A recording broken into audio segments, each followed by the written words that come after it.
Episode 41, City of Grace. We will not be silent, we are not going anywhere, we may be few, but we are huge in chutzpah. With these words, Deborah Messing accepted her honorary award at the closing ceremony of TLV Fest, Tel Aviv's International LGBTQ+ Film Festival, last month. The Emmy-winning actress, best known for her iconic role as Grace Adler in Will and Grace, had traveled from New York specifically to receive this recognition. But her visit represented something far more significant than a ceremonial appearance. Messing's presence in Tel Aviv marks a rare convergence of two vital advocacy movements. For 3 decades, she has championed LGBTQ+ rights, beginning with her groundbreaking portrayal of a Jewish woman living with her gay best friend in a sitcom that reshaped public attitudes.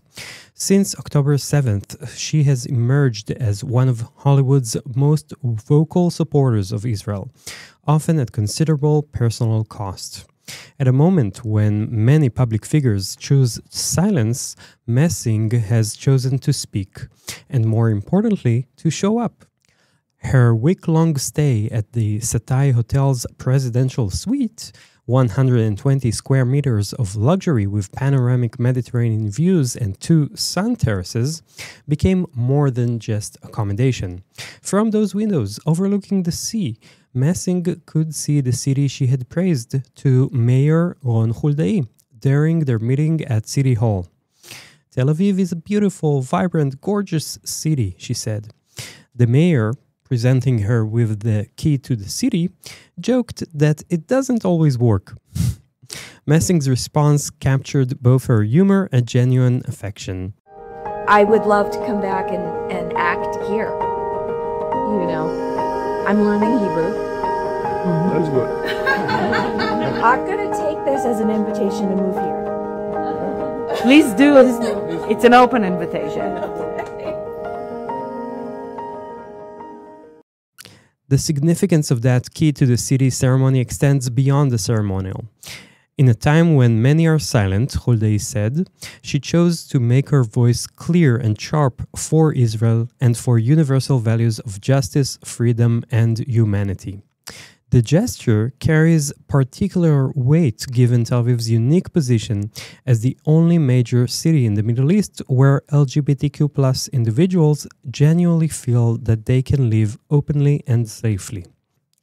This reality creates a natural alliance between Israel advocacy and LGBTQ+ rights, one that has become increasingly fraught in the wake of October 7th.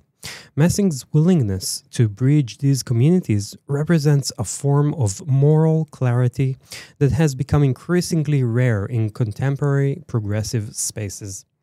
At the festival's closing ceremony, surrounded by Tel Aviv's vibrant LGBTQ+ community, Messing spoke about losing her beloved theater professor to AIDS at age 41, a loss that transformed her into a lifelong advocate.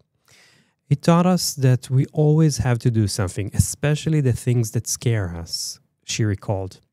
That lesson seems to have guided her through the past 2 years of professional isolation and personal attacks for her Israel advocacy. Walking past the Satai Hotel in Jaffa, I imagined Messing looking out from that presidential suite's panoramic windows at the Mediterranean below. Her week-long stay bore witness to a city that refuses to stop being vibrant, even in difficult times. Her parting remark, I'll take this as an invitation to move here, might have been delivered with a smile, but it captured Tel Aviv's magnetic pull on those who choose to stand with it. My name is Tomer Shlush, and I've been guiding tours in Tel Aviv since 2008. I started out of fascination with my family history. The Shlush family was one of the founding families of Tel Aviv. My ancestors built this city, and I'm telling its story. The best way to get to know Tel Aviv better is by purchasing one of my audio tours. Here's one way to experience it. My Old Jaffa audio tour starts right beside the Jaffa Clock Tower, just a short walk from the Jojo Hotel on Salameh Road. This guest house occupies a preserved Bauhaus building where exposed walls reveal a century of Tel Aviv's history, including traces of vintage Popeye wallpaper from decades past. The 8 cozy rooms blend vintage character with modern comfort, featuring custom-made furniture and spacious showers. 2 rooms include balconies overlooking Jaffa's vibrant streets.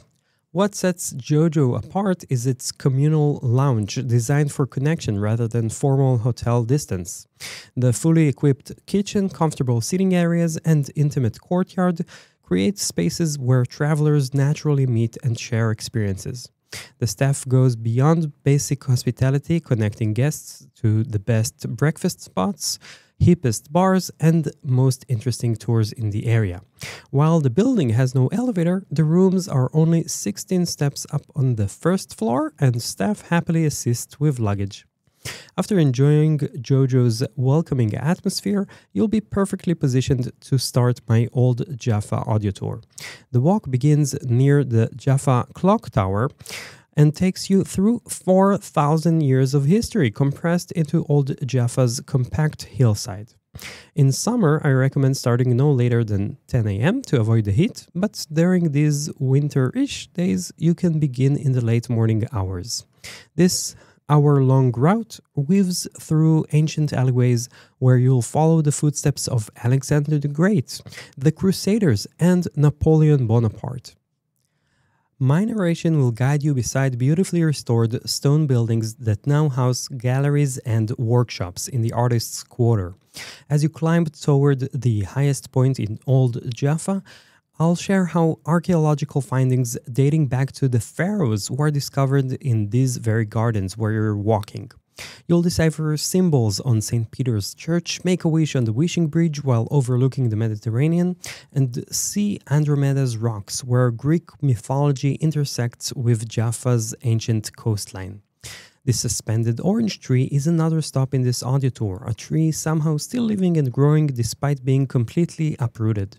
Along the way, you'll hear my stories of how my family, the Shlush family, helped modernize Jaffa, adding personal history to the layers of imperial rule that shaped this ancient port city. The tour's almost circular route brings you back near your starting point on Yefet Street, where the vibrant energy of Jaffa's flea market area beacons. From there, you can easily return to Jojo Hotel, perhaps stopping at the lounge to share stories of your walk with fellow travelers over a drink. You can make sure you've downloaded my Old Jaffa audio tour before you head out, or you can download it on the go if you're set with a data package allowing for uninterrupted internet access. There's a link in the show notes to purchase my audio tour, Old Jaffa's Secrets, a circular tour from the clock tower to Yefet Street. If you have any questions, you'll find all the ways to contact me on telaviv.tours. Tel Aviv is one word, no space, no hyphen, and there's a link in the show notes for your digital convenience. Travelers to Israel this January 2026 will enjoy mild winter weather, perfect for exploring the northern regions of the country. Average temperatures range between 8 to 16 degrees Celsius, that's about 45 to 60 Fahrenheit, pleasantly cool compared to the summer heat, with occasional rain showers that turn the Galilee landscape lush and green. While Tel Aviv's beaches feel too chilly for swimming, the north offers dramatic scenery and fascinating history that shine brightest during winter months.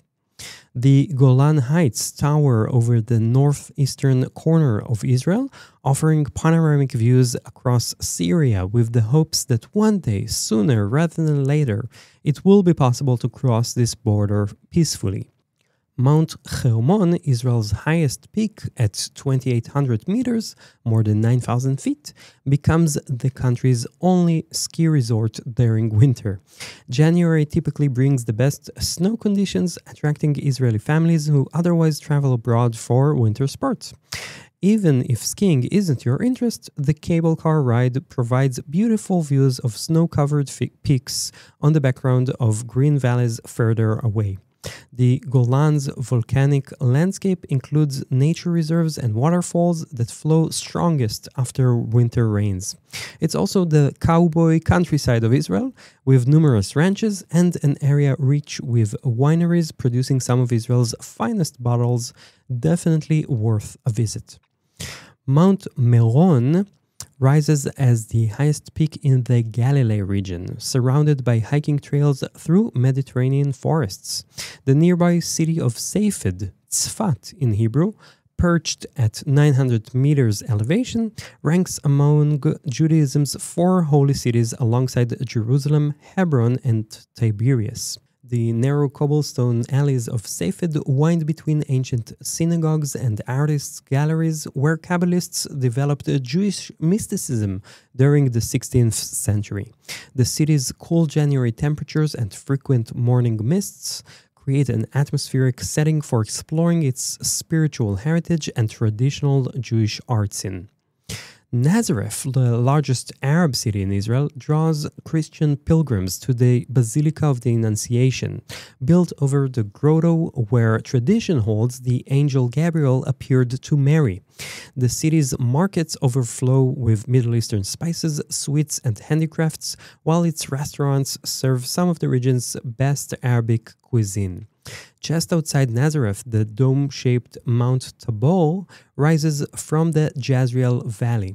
Christian tradition identifies this as the site of Jesus' transfiguration, commemorated by the Franciscan Church of the Transfiguration at Mount Tabor's summit. The valley below, dotted with kibbutzim and other agricultural settlements, is considered the grain barn of Israel. The Sea of Galilee, Kinneret in Hebrew, is another site linked to the story of Jesus.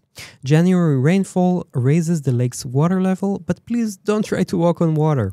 January's cooler temperatures make hiking the trails around the lake particularly pleasant. Note that the lake's shores hold significance for Christian pilgrimage. The lakeside city of Tiberias is kind of a resort city, but not at its peak nowadays, so I'd recommend skipping it. The city of Haifa cascades down the slopes of Mount Carmel.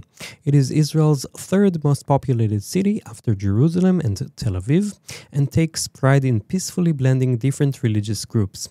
The Baha'i Gardens, a UNESCO World Heritage Site, descend the mountainside in perfectly manicured terraces surrounding a golden domed shrine. January's mild weather makes the steep garden paths manageable, with views extending across the Haifa Bay, which is usually filled with huge vessels waiting to anchor at the Haifa port. Mount Carmel itself offers nature reserves and the Stella Maris Monastery, while Haifa's German colony neighborhood features restored Templar buildings, now housing cafes and restaurants. If you're a city lover with extended time to travel Israel, Haifa is a great destination to visit. I also recommend dropping by the Talpiot market at the city center, where you can taste the local cuisine, though locals go there for the Indian and Thai restaurants. Acre, known in Hebrew as Akko, preserves one of the world's best-maintained Crusader cities.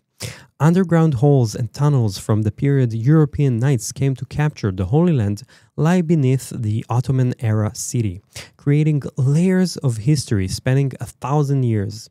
The port city's markets, Turkish bathhouse, and stone walls by the seashore transport visitors to the Middle Ages. January brings fewer crowds than summer months, allowing more intimate exploration of the ancient alleyways, including the local market famous for the local Arab eateries as well as seafood restaurants. The northern coastal plain beyond Acre features the Rosh Hanikra grottos, where Mediterranean waves carved caves into white chalk cliffs at Israel's border with Lebanon. It's a beautiful view, worth the trip if you're a nature fan with a special interest in geology. Northern Israel's compact geography allows visiting multiple regions in a few days, with drives between destinations rarely exceeding an hour. I'll continue with my recommendations of other areas in Israel to explore in the next episode. Thanks for listening, and you'll hear from me again when the next episode comes out next week. Until then, I am Tel Aviv tour guide Tomer Shlush, signing off and hoping to see you soon in Tel Aviv.